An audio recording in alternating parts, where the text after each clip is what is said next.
Okay, so I'm going to walk you guys through the process of organizing your student once you begin to print out their syllabi that they have been assigned. So the first thing I need you to know is that when you're going to notice on the syllabus that that's divided up by week, and the first thing says prepare at home for class, and then there's class time agenda listed. So I want to make sure that everyone understands that the way our syllabi are written is that our co-op day, which is listed here at the things that we're going to do, is listed here on class time agenda. Our co-op day is the last day of a work week for the students. So right here, it has a list of things that are going to need to be done before they start co-op. And so you're going to know that some of these classes for our Voyagers and Sojourners will have work that needs to be done before the first week of school. So make sure that you're aware of that. And you are going to have a whole 2 weeks to prepare all of that stuff if you started now. And none of them are really heavy workloads. Most of them is reading introductions and things of that nature, with the exception of the LTWs. So I wanted to make sure that everyone was on guard for that. Now, secondly, you're going to have to come up with a method of organization, and I'm going to show you a couple of different ones to help you to figure out what works best for your family, because students are going to need these syllabi for the entire year for every subject. That is what's going to tell them what to be done at home. And also, they're going to need to bring it with them to school every week, because they're going to go over it as part of some of the class time, and some of them actually even have blanks to be filled in class. So what I'm going to do now is I'm going to show you a couple of different methods on how to organize your students once you print out all of their syllabi. Okay, so you're going to notice I have printed out all of the syllabi for my student, and I'm going to show you how we go through and organize that, and a couple of other methods. So the first thing, as a tip that I have for you, is that I recommend printing 2 of each of these syllabi, because what I do is, in my binder for me as a teacher and as a mom, I keep a copy of each one of her syllabi right here in front, so I can always stay in tune with what she is doing. And so this goes with me. So these are her syllabi that are printed, and I'm going to show you a couple of different methods here. So for starters, I recommend putting them to hole punching them and making sure that you can put them in a binder, but there's 2 different ways you can do this. If they are already using a binder for class notes, then you can stick them at the very beginning of the binder, and I'm going to show you how to use it in that way. But another way is you can just have a brad folder. This is not for that purpose, but get a brad folder and put your syllabi in here, as long as your student knows that they have to bring it with them every single class time. So my favorite tools for organizing my student and myself are these tabs. So what you're going to do is to make it easy for them to flip to in class, whether you're using a binder or a folder, is going to be to put a tab with a label for each one of them, so that way the students know which class they're flipping to and they can do it quickly. So you see I have my classes labeled there. So that is my favorite way to keep the syllabi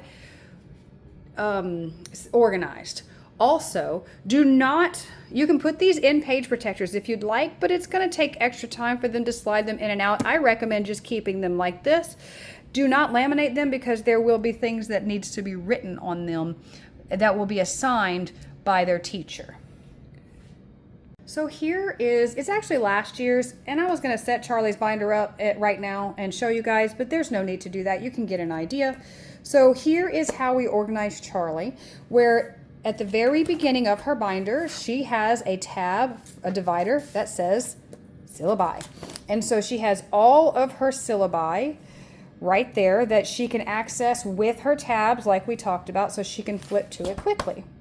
So you'll notice that they mark notes in there, and she marks them off when we're done with the week. So she uses the binder method because there are certain classes that required handouts and also the occasional notes to be taken in class, and so she used a binder where she had a divider, and blank notebook paper behind some of them for note taking. And I like to always get the dividers that have pockets in case we need to have a handout put in there that doesn't have holes punched in it. And so it's also a good opportunity for them to put papers that they need to turn in that are typed in. So this is what it would look like to have the binder method. This is not intended for, she did most of her work in notebooks, lab journals and commonplacing, but this is mostly for class time notes and syllabi. So they're going to need something to take notes each week and to bring their syllabi. So this serves both purposes. It holds her syllabi and gives her a place to take notes and keep track.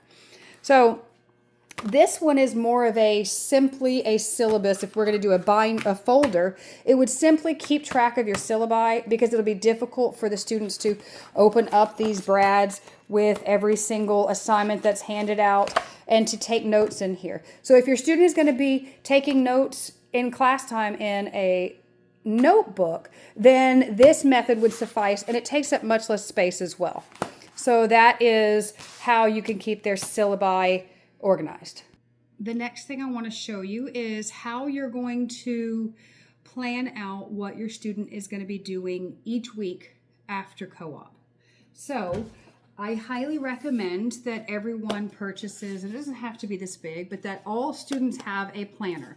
Specifically, you're looking for a type of planner where they can keep track of the month like this, and then weekly everything looks like this, because our goal would be is for them to learn how to plan out what they need to do each day in order to accomplish the main goal. So we're teaching our kids organization, self-sufficiency, and also time management. And so that's what we're doing with this. So I recommend a planner, but this is how you're going to figure out what a student needs to do, and your student's going to figure out what they need to do each week and how to break that apart each day. I'm going to show you that. So what I have here is, this is the syllabi folder that I showed you that I made for Charlie, or that she made. And then we also have the teacher communication document printed out, and I have a planner. So you as a parent and you as a student will receive an email every Wednesday morning after co-op with any important information communicated from each one of the teachers that your student has a class in. So this is for you as a parent to read over, in addition to for the students. This is going to include important information that they're going to need to know in order to be able to be prepared for the upcoming week. So you're going to need, in order to plan the week, both the teacher communication, a planner, and their syllabus. Okay, so what they're going to do is they're going to read the notes in the teacher communication and read the at-home portion of the syllabus. And so this is going to tell them, it's all color-coded, so always make sure that you're printing your syllabi in colored ink, because we color-coded all of them. So that way it can stand out for them, and they can know this is due, and it will let them know if there's long-term projects, things that need to be completed. Let's see, let me look for another example. Okay, so see, we have things that need to be shared and then due. Everything is color-coded in that way. So what they're going to do is they're going to figure out they need to read chapters 1 through 6 and complete the commonplace of the book, The Last Battle. This is last year's, keep in mind. So then we go to this is not the same week. So we're going to go to the notes section, and see here she's getting some additional instructions from her teacher about an assignment that is due. So make sure that you're using both this, and they take both of them and figure out a way that they could manage how they're going to split apart chapters 1 through 6. It might be read chapters 1 through 3 one day and 3 through 6 the other, and commonplace a different day.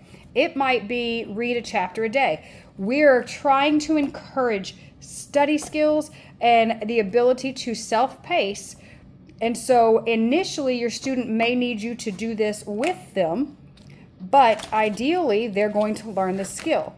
So then you would come here and they would make this is my recommendations. Do it by subject. And I know on Wednesday I'm going to read chapters 1 through 3.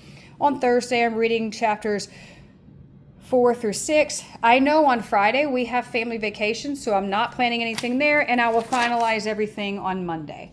So this is a method that we do at home to keep my students organized, and I stay hands-on by seeing what they plan for the week, and they create themselves a checklist, and at the end of the week I go through and I make sure that everything is checked off. So make sure that you reference back to this video if it comes time and you can't remember what to do once we start school. But use this video as a way to get yourself and your student organized before we start school. Remember that they're gonna have assignments that they're gonna need to complete before our first day, so plan that out according to your family's schedule right now. And also, just be encouraged that this is all broken apart for you in bite-sized chunks, and we are here to go alongside you on this journey. So make sure that you're remembering to print your syllabi for your students in colored ink, so that way that color coding that we've put there can be helpful to them. And print out your syllabi and get all ready and excited for what next year is going to bring, and we're excited to have you along for the ride.